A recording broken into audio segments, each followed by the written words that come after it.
For the first time I can remember, America is united, and it happened for a reason that I never could have expected. For those who don't know, a private health insurance CEO was recently assassinated outside of his hotel in New York City, and the response from the mainstream media could not be more different than the public reaction. If he's not going to get the death penalty, maybe someone will do him justice behind bars.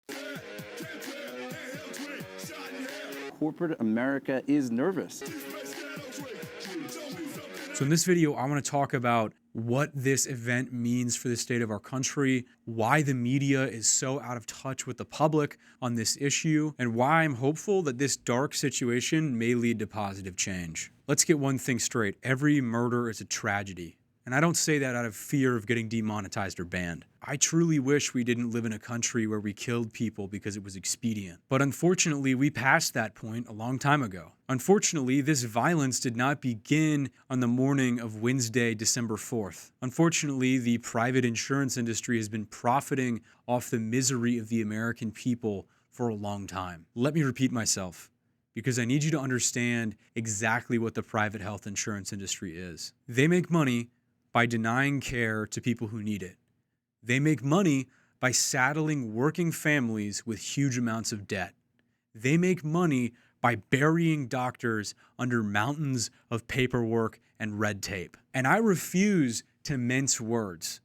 Profiting off of human suffering is evil. And in any sane country, the private insurance industry would not exist. America spends more per person on healthcare than any other developed nation. And yet we are 60th in life expectancy, we are 54th in infant mortality, and we lead the world in overdose deaths. Why? Because our healthcare system isn't designed for healthcare. It's designed to prop up a class of profiteering middlemen. The media commentators who are clutching their pearls over this attack ought to think long and hard about why the American people have such a disdain for the private health insurance industry. But of course, they never will. They can't acknowledge the source of your anger because they're owned by the same multinational corporations and oligarchs who have been bleeding this country dry for decades. I want to be crystal clear. I do not celebrate murder. My heart breaks when I think of this man's children who will grow up without a father. But my heart also breaks for the millions of Americans who have been denied coverage, who have died of preventable diseases, who have been subjected to utter humiliation, playing phone tag, trying to get care for their family member who is dying. After all, in a society where people feel like they have a stake in the future, in a society where people feel like they can expect to live a dignified life, in a society where people feel like they can count on the political process to solve their problems, in a country like that, vigilantes don't become folk heroes. But we don't live in that country. Violence is appalling. But the real question is, whose violence do we condemn and whose violence do we ignore? Every day, the ruling class squeezes more and more out of us and calls it delivering value to shareholders. They murder people in cold blood and call it public safety. They use our tax dollars to drop bombs on children and call it counterterrorism. Every day, the ruling class chooses violence. They merely have the privilege of deciding what sort of violence is acceptable. I'm not making this video to gloat.